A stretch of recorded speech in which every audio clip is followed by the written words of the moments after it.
আসসালামু আলাইকুম, আমার চ্যানেল কুকিং বাই মিতা আপনাদের সবাইকে স্বাগতম। শীতের বিকেলে ধোয়া ওঠা ১ কাপ গরম চায়ের সাথে ভাজা পোড়া কিছু না হলে তো চলেই না। আর সেটা যদি হয় ভীষণ মজার এবং মুচমুচে, আর তাও ঘরে থাকা অল্প কিছু উপকরণে তৈরি করে নেওয়া যায়, তাহলে তো কথাই নেই। ঘরে থাকা খুবই অল্প কিছু উপকরণ দিয়ে নাস্তাটা তৈরি করে নেওয়া যায়। এটা খেতে অসম্ভব মজার এবং মুচমুচে হয়। ছোট থেকে বড় সবার খুবই পছন্দ হবে। যদি বাড়িতে এভাবে একদিন তৈরি করেন, দেখবেন সবাই শুধু প্রতিদিন এটার জন্যই আবদার করছে। আমি আশা করছি রেসিপিটা আপনাদের অনেক বেশি ভালো লাগবে। নাস্তাটা তৈরি করার জন্য আমি এখানে 3টা মিডিয়াম সাইজের আলু সেদ্ধ করে নিয়েছি। চেষ্টা করবেন আলুগুলোকে একটু ড্রাই করে সেদ্ধ করে নেওয়ার জন্য। আর আলুগুলোকে খুব ভালোভাবে একটু ম্যাশ করে নিচ্ছি কাঁটা চামচের সাহায্যে। আপনারা চাইলে হাত দিয়েও ম্যাশ করে নিতে পারেন।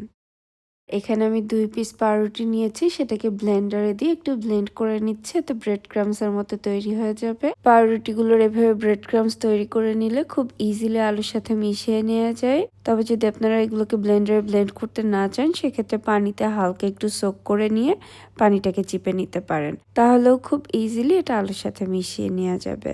সম্পূর্ণ পাউরুটির গুঁড়া বা ব্রেড ক্রামসটাকে আমি আলুর সাথে দিয়ে নিয়েছি, আর এর সাথে ভরে ভরে 2 টেবিল চামচ দিয়েছি কর্নফ্লাওয়ার। এতে বাইন্ডিংটা অনেক ভালো আসবে। তবে হাতের কাছে কর্নফ্লাওয়ার না থাকলে কর্নফ্লাওয়ার পরিবর্তে চাইলে চালের গুঁড়া ইউজ করতে পারেন। স্বাদ মতো কিছুটা লবণ দিয়ে দিয়েছি, আর হাফ চা চামচ দিয়েছি চাট মশলা, তবে এটা অপশনাল। দিলে এটার টেস্ট অনেক বেশি ভালো আসবে। 1 চা চামচ ভরে দিয়ে দিয়েছি চিলি ফ্লেক্স, আর 4-5টা কাঁচামরিচ কুচি। এখানে ঝালটা কিন্তু আপনারা আপনাদের স্বাদ মতো কমিয়ে বাড়িয়ে ইউজ করতে পারবেন। আর বেশ খানিকটা ধনিয়া পাতা কুচিও দিয়ে দিয়েছি। এখন এই সব কিছুকে একসাথে খুব ভালোভাবে মেখে একটা ডো তৈরি করে নিব।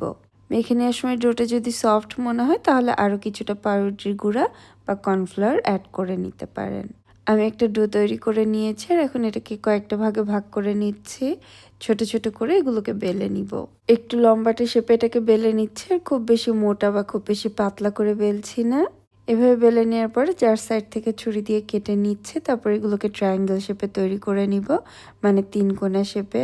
আপনারা চাইলে কিন্তু এটাকে পুরোটা একসাথে বেলে গোল করে কুকি কাটার দিয়েও কেটে নিতে পারেন, বা চাইলে 4 কোণা শেপেও তৈরি করতে পারেন। পছন্দ মতো যে কোনো শেপেই তৈরি করতে পারবেন। আমি এভাবে ট্রায়াঙ্গেল শেপে তৈরি করে নিয়েছি। একইভাবে সবগুলো তৈরি করে নেওয়ার পরে এখন এগুলোকে ভেজে নিব। চুলায় একটা প্যানে কিছুটা তেল দিয়ে তেলটাকে মিডিয়াম গরম করে নিয়েছি। তারপর এগুলো দিয়ে দিচ্ছি, আর কয়েকবার উল্টে পাল্টে গোল্ডেন ব্রাউন করে ভেজে নিব। এখানে যেহেতু সবকিছু আগে থেকেই কুক করে, ভাজতে খুব বেশি সময় লাগবে না, তবে কয়েকবার উল্টে পাল্টে ভাজলে অনেক বেশি মোচমোচে হবে।